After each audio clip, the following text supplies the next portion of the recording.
하나님의 말씀은 마가복음 7장이 되겠습니다. 마가복음 7장.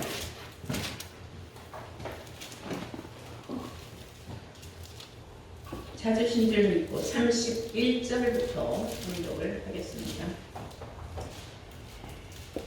마가복음 7장 31절부터 찾으신 줄 믿고 제가 공독을 하겠습니다. 예수께서 다시 두로 지경에서 나와 시돈을 지나가고 대가벌리 지경을 통과하여 갈릴리 호수에 이르시매 사람들이 귀먹고 어눌한 자를 데리고 예수께 나와 안수하여 주시기를 간구하거늘 예수께서 그 사람을 따로 데리고 무리를 떠나사 손가락을 그의 양귀에 놓고 침뱉어 그의 혀에 손을 대시며 하늘을 우러러 탄식하시며 그에게 이르시되 에바다 하시니 이는 열리라는 뜻이다. 그의 귀가 열리고 혀에 맺힌 것이 곧 풀려 말이 분명하더라. 예수께서 저희에게 경계하사 아무에게라도 이르지 말라 하시되 경계하실수록 저희가 더욱 널리 전파하니 사람들이 심히 놀라 가로되 그가 다 잘하였도다.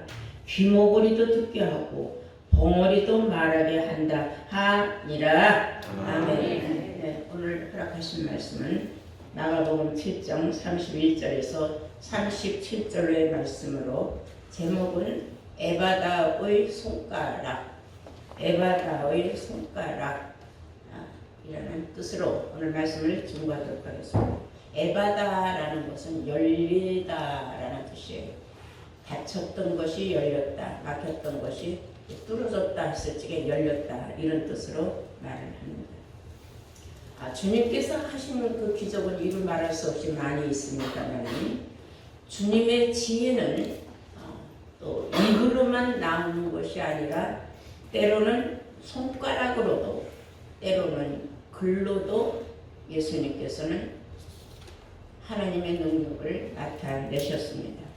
오늘 본문은 귀먹고 어눌한 혀를 가진 사람이 너무나 고통스러워하는 것을 주위에서 보고 안타까운 나머지 그 사람을 예수님 앞으로 데리고 갔더니 예수님께서 그 사람을 보시고 얼마나 그 사람이 고통스러울까 정말 안타까운 마음 긍휼을 베풀어서 그의 막혔던 귀를 뚫어주고 어눌했던 혀를 풀어주셨다라는 말씀 오늘 증거된 말씀의 소재입니다만은 여기서 중요한 것은 예수님께서 손가락을 사용하셨다는 겁니다. 그래서 우리는 예수님께서 손가락을 사용하심으로 죽을 자도 살려내고 벙어리 된 사람도 혀가 풀어지게 하고 귀머거리 된 사람도 귀를 뚫어주는 놀라운 능력의 역사를 나타내셨다 하는 걸 알 수가 있어요. 우리가 에레미야 선지자가 한 말을 에레미야 5장 1절로 통하여 보면은 공의를 행하며 진리를 구하는 사람이라는 말이 나옵니다. 너희가 예루살렘 거리를 돌아다녀 봐라. 공의를 구하며 진리를 구하는 사람이 한 사람이라도 있다면 내가 이 성을 사하리라 그랬어요. 사한다는 것은 그 성의 모든 잘못을 다 용서해 준다 그런 말씀입니다. 여기서 중요한 것은 예루살렘 거리를 너희가 돌아다녀 봐라. 이것은 예수 믿는 사람들을 너희들이 돌아다니면서 찾아보건대 수많은 바다의 모래같이 셀 수 없는 사람들이 예수 믿는다고 하지만은 실상 공의를 구하고 진리를 구하는 사람을 찾아볼 수 있겠느냐 그런 뜻이에요. 그런 사람 너희가 한 명이라도 찾는다면 그 성읍은 사해주겠다 그랬어요. 좀 비유로 말하자면은 그냥 이건 제 생각으로 말하는 거예요. 이 평택 도성도 하나의 성읍이에요.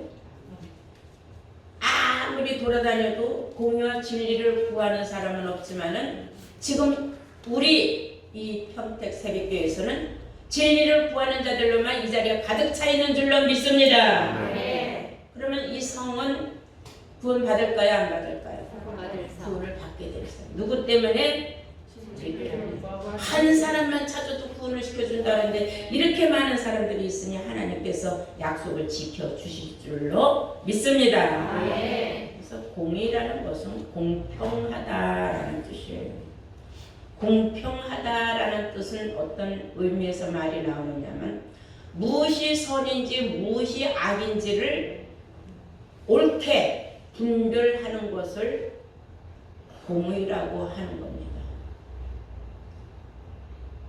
진리도 비진리가 있고 참진리가 있는데 그것을 제대로 구별하는 사람은 선악을 알게 하는 나무의 실과를 먹은 사람일 뿐이에요. 사람의 생각으로 아무리 공평하다 공의롭다 하지만 사람의 생각은 항상 옳을 수는 없습니다. 세상에 돌아가는 이치를 보세요. 다 자기네들이 옳다고 하고 자기네들이 공정하다고 하지만 무엇이 공정하고 무엇이 옳습니까? 이런 걸 볼 때에 육신의 것은 영원히 공의와 공정은 없어요. 다만 우리가 영적으로는 우리와 공의는 확실하게 우리가 찾아볼 수 있고 분별할 수 있는 줄로 믿습니다. 네. 오늘 여기에서 보면 우리 주 예수님의 어마어마한 하늘의 지혜를 가진 분으로서 엄청난 지혜를 많이 성경에 보면 그 지혜로서 기적을 나타내셨어요. 근데 그 지혜를 비유로 말하는 말씀이 전도서에 몇 군데 나와 있는데 다 찾을 수는 없고 우리 한번 전도서 9장을 한번 볼까요? 전도서 9장 14절 보시겠어요?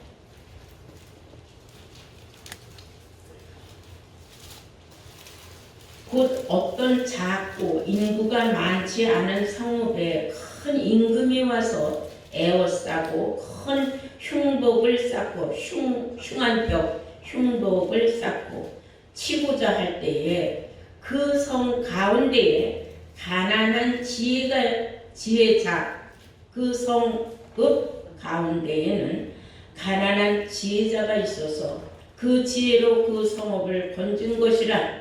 그 지혜로 가난한 자가 그 성읍을 건졌다 이거예요.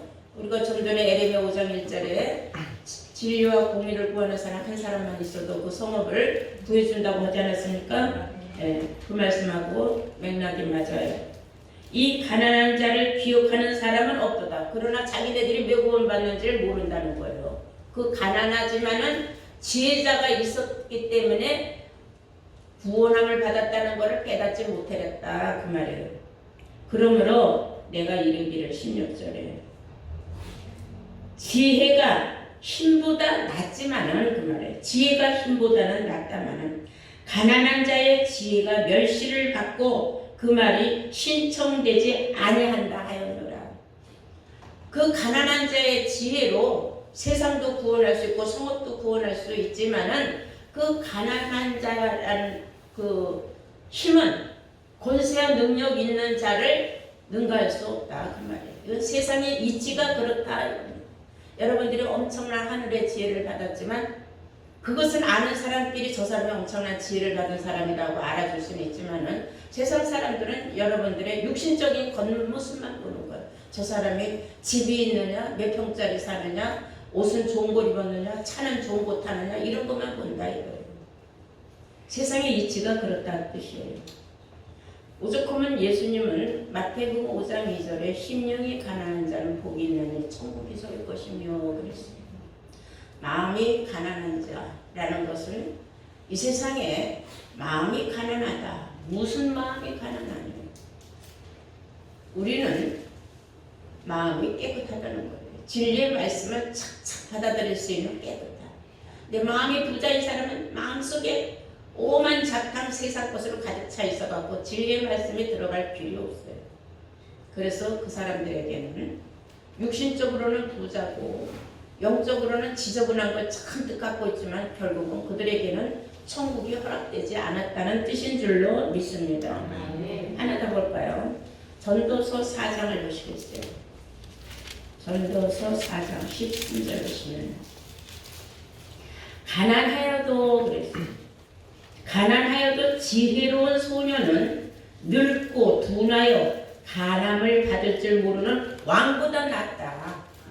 왕이 아무리 힘이 있고 연륜이 많고 여기서 나이가 많다는 거, 연륜이 많다는 거예요.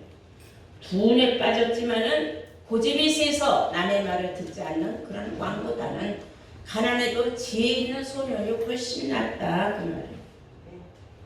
14절 저는 그 나라에서 나면서 가난한 자로서 옥에서 나와서 왕이 되었음이니라. 내가 본즉 해 아래서 다니는 인생들이 왕의 버금으로 대신하여 일어난 소년과 함께 있음에 저의 치리를 받는 백성들은 무수하였을지라도 후에 오는 자들은 저를 기뻐하지 아니하리니 이것도 헛되고 바람을 잡으려는 것이다. 그래서 우리는 함께하는 자가 있어야 된다는 것을 성경은 강조하고 있는 말씀이에요. 11절 보시면은 두 사람이 함께 누우면은 따뜻하거니와 한 사람이면 어찌 따뜻하랴. 한 사람이면 패하겠거니와 두 사람이면 능히 당하나니 삼겹줄은 쉽게 끊어지지 아니하느니라. 아멘. 삼겹줄은 쉽게 끊이지 아니하는다. 혼자서는 세상을 이길 수가 없어요. 그러나 둘만 돼도 서로 버팀목이 되어지기 때문에 사람 인자가 이렇게 둘아니니까 사람 둘이 이렇게 서로 받쳐주지. 사람은 서로 의지하고 받쳐주고 사는 것이 사람이다. 삼겹줄이라면 더 말할 수 없지 않느냐. 얼마나 힘이 강하겠느냐. 그런 일이 있었어요. 추운 겨울날 눈 산뜻 쌓인 산속 길에 두 사람이 같이 지나가는데 한참 가다 보니까는 추워서 얼어 죽기 직전인 사람이 거기 쓰러져 있는 걸 보고 그 같이 가던 사람에게 부탁을 했어요.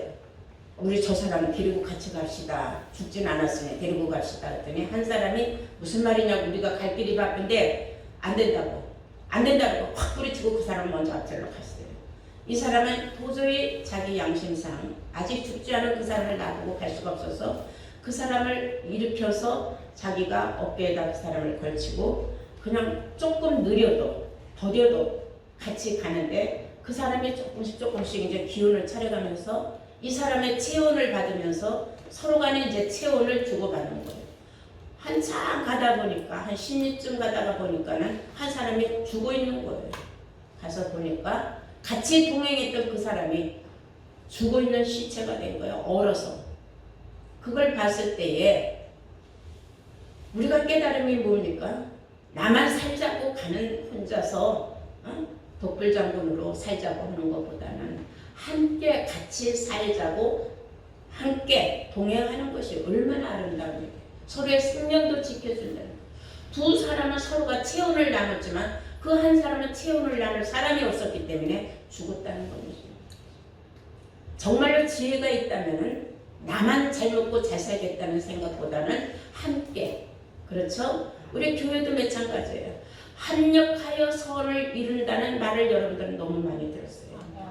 그 합력한다는 건 서로 합심해서 마음을 하나로 묶어서 교회를 사랑하는 마음, 교회를 이끌어가는 마음들이 있을 때에 여러분들 우리 교회는 부흥하고 발전할 수 있는 줄로 믿습니다. 예수님의 놀라운 손가락의 기적을 잘 아는 말씀이죠. 간음한 여인을 죽음에서 건져낸 그런 놀라운 사건이 있어요. 요한복음 8장을 보시겠습니다. 다 함께 요한복음 8장을 보시겠습니다. 1절부터 보시면은 예수는 감난산으로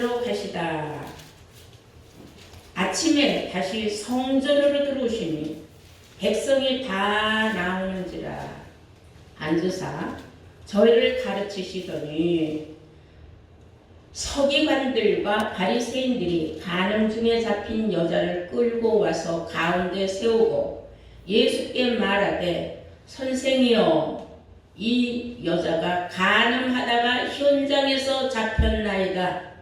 모세는 율법에 이러한 여자를 돌로 치라 명하였거니와 선생은 어떻게 말하겠나이까? 저희가 이렇게 말하면 고소할 조건을 얻고자 하여 예수를 시험함이러라. 예수께서 몸을 굽히사 손가락으로 땅에 쓰시니 저희가 묻기를 마지 아니하는지라. 이에 일어나 가라사대 너희 중에 죄 없는 자가 먼저 돌로 치라 하시고 다시 몸을 굽히사 손가락으로 땅에 쓰시니 저희가 이 말씀을 듣고 양심의 가책을 받아 어른으로 시작하여 젊은이까지 하나씩 나가고 오직 예수와 그 가운데 서는 여자만 남았더라. 아멘. 자, 이 말씀 속에서 보면 예수님이 성전에서 들어오셨다는 소식을 듣고 수많은 사람들이 예수님 설교를 들으려고 성전 안으로 들어왔어요. 설교를 시작하려고 하는데 이 서기관들과 바리새인 율법사들이 우르르 성전으로 쳐들어와서 웬 여자 하나를 질질 끌고 들어오는 거예요. 다들 얼마나 놀랐겠습니까? 뭐라고 말하냐면 선생이요 모세의 율법에 간음한 여자는 돌로 쳐 죽이라고 하였거늘 우리가 지금 돌로 쳐 죽이겠습니다. 예수님한테 이제 딱 끌고 와가지고 예수님 표정을 보는 거예요. 왜냐 예수님은 사랑을 들고 나오신 분이거든요. 그 당신이 주장하는 사랑이 이 모세의 율법에 의하여서 돌로 맞아 죽을 여자도 사랑으로 우리가 사해준다면 율법이 왜 필요하냐? 예수를 말하자면 시험하는 거예요. 예수를 고소할 조건을 만들기 위해서요. 근데 거기서 놀라운 일이 일어나요. 만약에 예수님이 입으로 열어서 어떤 말씀을 했다고 합시다. 그러면 그 많은 그 말씀 들으러 온 수많은 사람들과 또 그 바리새인들과 서기관들도 다 있는데 말은 한 번 나가면 주워 담을 수 없잖아요. 그리고 거기서 무엇으로 말을 안 하시는 거예요. 예수님 말 할 줄 몰라서 안 했겠습니까? 얼마나 예수님의 지혜가 놀라운지 우리가 한번 상상해 볼 수 있어요. 예수님이 그 바리새인 그 서기관들 앞에 있는 그 여자를 가운데 놔두고 허리를 굽혀서 그 사람들을 볼 수 있도록 글을 쓰시는 거예요. 어떤 글을 쓰시니까 이 사람들이 멈칫했어요. 놀랍고 두렵고 멈칫했어요. 그 한 번 글을 쓰시고 나서 다 그 사람들을 바라보는 거예요. 너희 중에 죄 없는 자가 이 여자를 돌로 먼저 쳐 죽여라 그랬어요. 너희 중에 죄 없는 자 있느냐? 이제 세상 사람들은 그렇게 말해요. 예수님의 중요한 말씀은 너희 중에 죄 없는 자가 먼저 돌로 쳐 죽여라. 그게 중요한 게 아니에요. 여기서는 예수님이 땅에 무엇을 쓰셨길래 더 이상 한가고 저 여자를 돌로 쳐 죽겠습니까 하고 돌을 들고 온 사람들이 정지 상태였느냐 이거예요. 그러니까 예수님이 아직 너희들이 덜 깨달았느냐 하는 의미로 한 번 또 땅에다 또 글을 쓰셨어요. 거기까지 본 사람들은 그냥 빌겁을 해갖고 하나둘 슬금슬금 다들 도망을 갔거든요. 나중에 다 도망가고 나니까 영문도 모르고 또 따라서 도망간 사람들도 얼마나 많았겠어요. 글자는 못 봤어도 저 사람들이 도망가는 걸 보니까 이거 무슨 일이 생기겠구나 하고 덩달아 도망간 사람들도 있고 글씨를 보고 안 사람들은 아이고 걸으면 나 살려라 하고 다들 도망갔다. 그들은 왜 도망을 갔느냐? 이게 중요한 거예요. 오늘 말씀의 핵심은. 예수님이 손가락으로 도대체 무엇을 쓰셨느냐.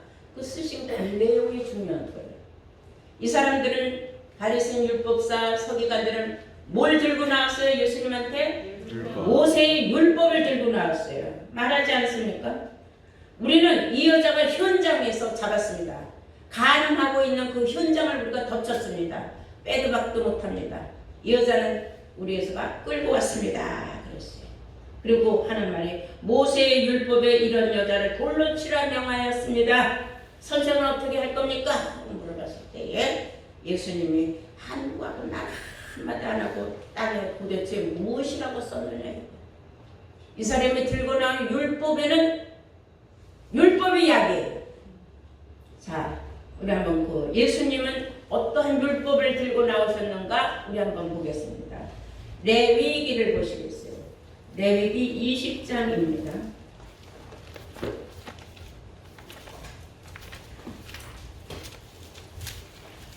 누구든지 남의 아내와 간음하는 자, 곧 그 이웃의 아내와 간음하는 자는 그 간부와 음부를 반드시 죽일지니라 그랬어요.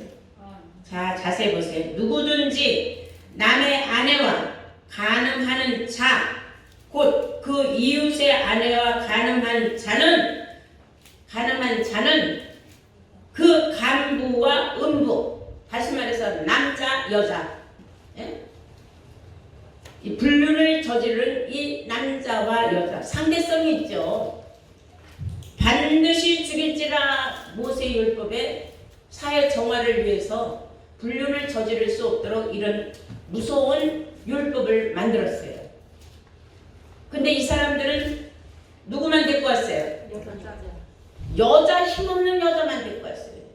지금도 저 이란이나 이라크나 저쪽으로 쭉 보면 여자들만 항상 희생당해요. 우리가 매스컴에서도 보지만 맨날 여자들만. 힘없는 여자, 나약한 여자. 예수님은 서류 없이 말한 거예요. 이 여자 혼자 간음했느냐? 이 말이에요. 쉽게 말하면 입은 벌리지. 말하면 다 들리니까. 그럼 너희들은 남자는 어디다가 빼돌리고 힘없는 여자만 끌고 왔느냐? 쉽게 말하면 그런 말이에요. 그러니까 이놈들이 이제 큰일 났거든요. 남자를 안 데리고 온 게 자기네들이 큰 실수죠. 남자를 왜 풀어줬을 거세요? 같은 편이니까. 돈 받아먹고 풀어준 거죠. 거기까지 나오진 않았지만 우리가 딱 하면 척 아니에요? 맞죠? 네. 자, 그러니까 예수님이 또 두 번째 또 썼어요. 손가락으로. 두 번째 뭐라고 썼는가 우리 볼까요? 그래도 이것들이 뻔뻔하게 서서 딱 보니까 두 번째 또 주셨어요. 신명기 22장을 보시겠어요. 22절. 신명기 22장 22절. 남자가 유부녀와 통간함을 보거든, 남자가 유부녀와 통간한 것을 보거든 그 통간한 남자와 그 여자를 따라서 둘 다라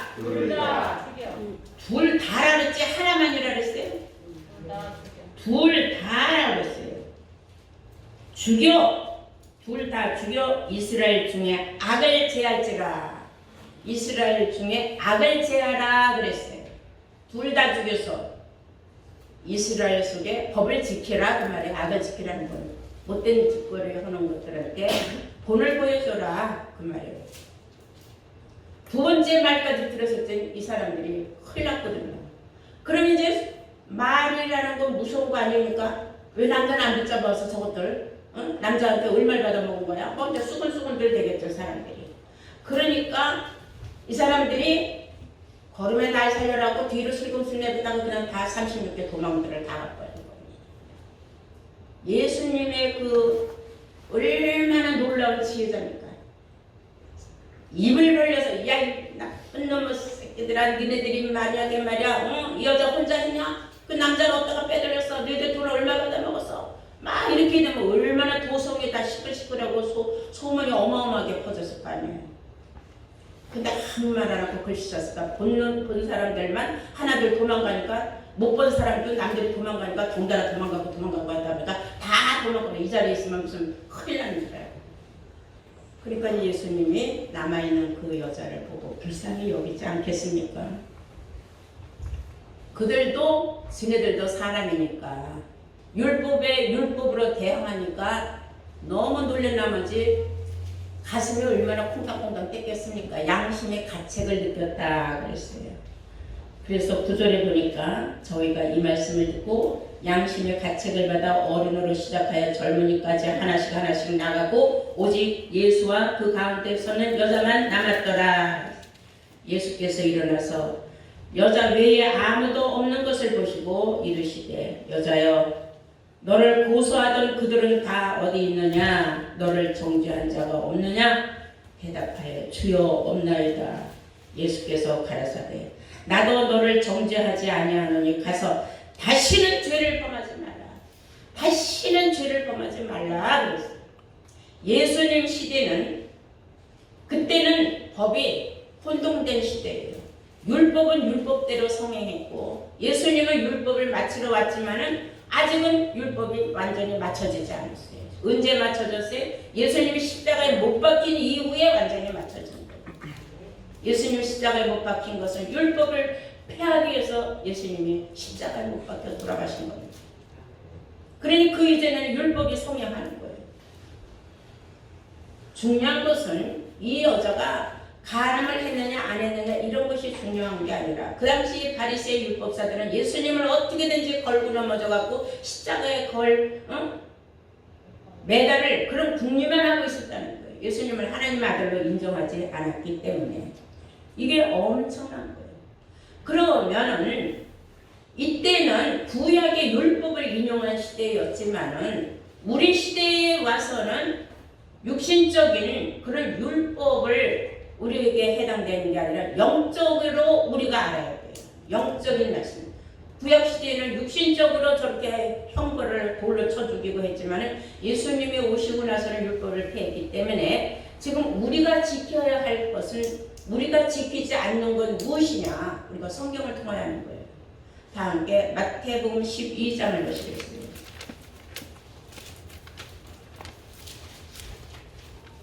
마태복음 12장 31절 보시겠습니다.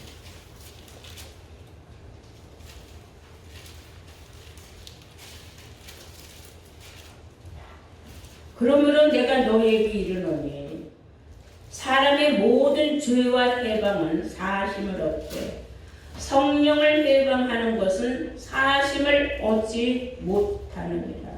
누구든지 말로 성령을 거역하면 이 세상과 오는 세상에도 사심을 얻지 못하리라. 누구든지 말로 성령을 거역하면. 중요한 말씀입니다. 그러므로 내가 너에게 이르노니 사람의 모든 죄와 회방은 사함을 얻을 수 있다 이거예요. 그것은 율법을 폐했으니까. 다만 누구든지 말로 인자를 거역하면 사심을 얻지만 입으로 나 예수 안 믿어, 예수 못 믿어, 믿을 수 없어, 그런 일이 있어, 막 이런저런 말하는 건 차라리 사함을 받을 수 있다. 중요한 것은 누구든지 말로 성령을 거역하면 이 세상과 오는 세상에도 사심을 얻지 못한다 그랬어요. 성령 거역죄 제일 무서운 거예요. 성령이 뭐냐? 성령이라는 요한일서 5장 7절에 성령은 진리라 했어요. 하나님의 말씀을 거역하는 죄, 성경에 기록되어 있는 하나님의 문서를 거역하는 죄.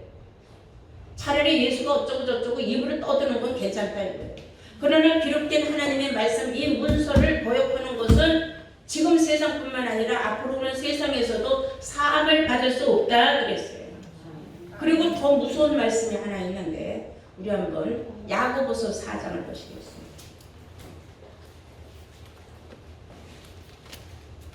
야고보서 4절입니다.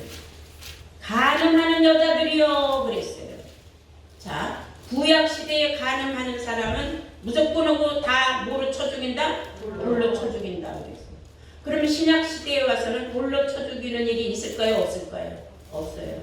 그리고 육신적으로 간음을 하고 안 하고 그거는 율법이 폐했기 때문에 우리가 지금 따질 필요는 없어요. 그런데 성경은 이렇게 말하고 있어요. 가늠하는 여자들이요, 세상과 벗된 것이 하나님과 원수됨을 알지 못하느냐. 하나님하고 원수되는 짓을 하는 것이 곧 가늠이다 그랬어요. 그 왜?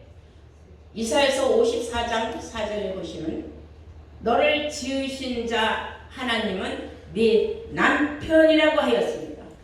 이사야서 54장 5절에 보시면, 그러면 너를 지으신 자 네 하나님은 너의 남편이다. 그러니까 간음하는 자는 누구하고 간음을 했어요? 하나님을 믿는 자가 다른 신을 믿었을 때 그게 간음이다 이거예요.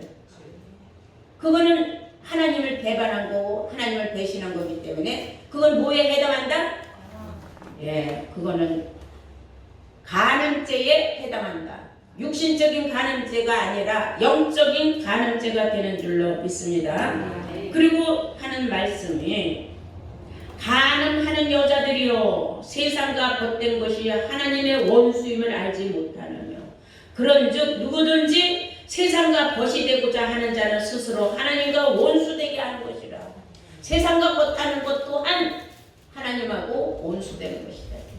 세상과 벗하느라고 하나님을 뒤로 적혀놓은 자는 다 간음한 자로 취급한다 그런 말이에요. 성령을 거역한 거나 다름없다 이거예요. 자기가 모셨던 하나님, 자기가 섬겼던 예수님, 나의 구원자라고 부르짖으면서 이 진리의 말씀이 옳다고 떠들면서 버리고 세상으로 돌아가서 침륜에 빠지는 자를 말합니다. 세상의 침륜에 빠지면 헤어나오기 힘들어요. 완전히 두 발 다 돌아간 사람도 있지만 한 발은 하나님 성전에 발을 거치고 한 발은 세상에 거치고 있는 사람들이 얼마나 또 많습니까?